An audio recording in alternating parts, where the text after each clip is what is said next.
Halo sahabat Kori-Kori semuanya, kita jumpa lagi di Sinau bareng Kori-Kori.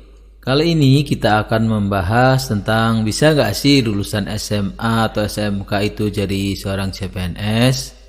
Nah, ini adalah info buat teman-teman semua lulusan SMA, SMK yang ingin mengetahui formasi CPNS yang berkualifikasi pendidikan SMA sederajat itu apa aja sih. Jadi info ini bersumber dari Permenpan nomor 41 tahun 2018 tentang nomenklatur jabatan pelaksana bagi pegawai negeri sipil di lingkungan instansi pemerintahan.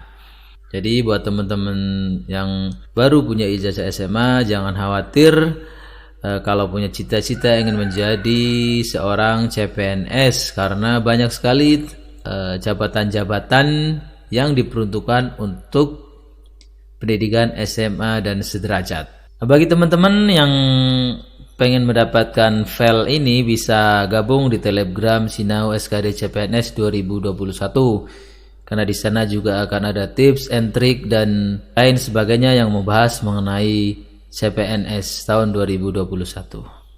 Yang pertama, bidang administrasi. Ini banyak sekali ya lowongan administrasi untuk lulusan SMA. Di antaranya itu ada pengadministrasian perencanaan program, administrasi data, hukum, pegawai, dan lain-lainnya. Yang tugasnya itu adalah melakukan kegiatan pencatatan dan pendokumentasian di bidangnya masing-masing. Jadi administrasi hukum yang melakukan pencatatan dan pendokumentasian di bidang hukum. Demikian juga dengan bidang-bidang yang lainnya. Terus yang dibutuhkan dari jabatan ini biasanya adalah skill komputer ya. Jadi buat teman-teman yang ingin mendaftar di bagian administrasi harus dipersiapkan keahlian komputernya. Yang kedua itu di bidang keamanan. Ini juga tidak kalah banyak dengan bidang administrasi. Jabatan-jabatannya diantaranya adalah petugas keamanan, peranata pasukan keamanan dalam, pelindungan masyarakat, petugas pengejaran, dan penjaga tahanan. Yang tugas-tugasnya tentu saja melakukan kegiatan pengamanan di bagiannya masing-masing, seperti itu ya teman-teman ya. Kemudian kalau untuk bidang jabatan ini, teman-teman juga diharuskan mempunyai fisik yang kuat, karena biasanya nanti selain tes dasar itu ada tes SKB yang hubungannya dengan fisik yang kuat. Berikutnya adalah di bagian kebersihan dan retribusi. Jabatan ini juga cukup banyak. Di antaranya adalah juru pungut kebersihan dan juru pungut retribusi yang tugasnya adalah melakukan kegiatan pemungutan dan pelaporan di tan atau retribusi. Berikutnya operator. Di antaranya adalah operator mesin yang tugasnya tentu saja melakukan kegiatan pengecekan dan pemeriksaan kelengkapan dan pengoperasian mesin. Ada juga mungkin operator alat yang lainnya ya, yang tentunya selain ijazah SMA, teman-teman juga harus mempunyai keahlian di bidang tersebut. Berikutnya adalah pengemudi. Teman-teman yang sudah bisa mengemudi ini bisa nyari lowongan CPNS di bagian pengemudi. Di antaranya adalah pengemudi ambulans, pengemudi kenegaraan, mobil pemadam kebakaran, pengemudi pengawal tahanan, dan pengemudi VIP. Yang tugas-tugasnya tentu saja melakukan kegiatan pemeriksaan, pelayanan, transportasi yang bersifat kedinasan dengan kendaraan dinas. Skillnya tentu saja keahlian pengetahuan di bidang transportasi ya teman-teman semuanya. Jadi harus dipersiapkan. Selanjutnya adalah di bagian penjaga dan pramu, seperti penjaga asrama, penjaga taman makam pahlawan, pramu kebersihan, pramu pemakaman, pramu taman, dan lain-lainnya. Ada juga misalnya di museum ya, untuk perawatan museum dan lain-lainnya.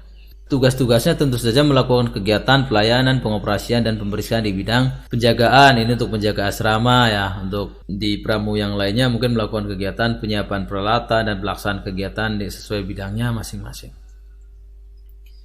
Selanjutnya adalah teknisi. Lowongan ini juga cukup banyak di beberapa kementerian, pemerintah kabupaten, dan dinas-dinas tertentu seperti teknisi listrik, teknisi peralatan kantor, teknisi laborat dan bengkel, teknisi sarana dan prasarana yang tugas-tugasnya melakukan kegiatan pemasangan, perbaikan, dan pengecekan serta pemeliharaan sesuai dengan bidangnya masing-masing. Tentu saja lowongan ini dibutuhkan skill di bidangnya. Kalau teman-teman ini dari STM listrik itu mungkin bisa ya melamar di teknisi listrik. Demikian juga dengan mungkin SMK perbengkelan itu mungkin juga bisa di teknisi laborat dan bengkel. Selanjutnya ada jabatan yang lain-lainnya, ini diantaranya petugas mengambil contoh, petugas penggandaan, pramusadi kepresidenan, dan pemantau gunung api. Tugas-tugasnya tentu saja ya sesuai dengan bidangnya masing-masing. Seperti misalkan contohnya pemantau gunung api ya melakukan kegiatan pemantauan dan pengukuran gejala aktivitas gunung api. Atau misalkan petugas pramusadi kepresidenan tentu saja ya melakukan kegiatan penyajian konsumsi dan pemeliharaan. Kemudian jabatan-jabatan yang lain seperti penjaga mercusuar, pelatih atlet, binatur rumah sakit. Ini juga cukup banyak ya yang cukup membutuhkan itu ijazah SMA atau SMK saja. Namun ya tentunya harus disertai dengan keahlian tertentu yang teman-teman punya kayak gitu. Misalnya pelatih atlet ya tentunya teman-teman harus mempunyai keahlian di bidang penyampaian materi dan melakukan pelatihan di bidang atlet. Kemudian bagaimana sih caranya bisa menjadi seorang CPNS? Langkah-langkahnya bagaimana? Berikut langkah-langkah secara garis besarnya ya teman-teman.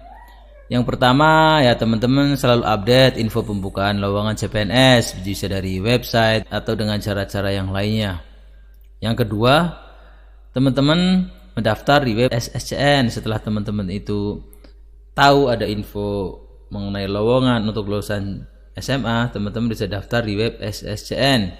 Setelah teman-teman mengirimkan data-data semuanya dan dinyatakan lulus administrasi, nanti teman-teman akan melakukan tes yang pertama yaitu tes SKD, seleksi kompetensi dasar, yang biasanya sistemnya adalah menggunakan tes dengan komputer ya, jadi online gitu teman-teman. Hasilnya pun akan langsung bisa dilihat dan keluar. Yang ketiga adalah tes SKB. SKB ini sistemnya masing-masing ya, ada yang hanya menggunakan sistem CAT, tapi ada juga yang disertai wawancara, tes fisik dan lain-lainnya sesuai dengan aturan yang diminta oleh instansinya masing-masing. Nah, kemudian setelah teman-teman dinyatakan lulus SKD dan SKB, biasa teman-teman akan melakukan pemberkasan NIP. Nah, mengenai langkah-langkah detailnya nanti akan kita update di YouTube kita, jadi ikuti terus ya teman-teman YouTube channel Sinau Bareng Kori ini. Atau kalau teman-teman pengen tahu informasi yang lebih lanjut, bisa gabung di Telegram Sinau SKD CPNS 2021. Oke, segitu dulu teman-teman. Terima kasih, semoga sukses, semoga informasi ini membantu. Terima kasih, sampai jumpa. Wassalamualaikum warahmatullahi wabarakatuh.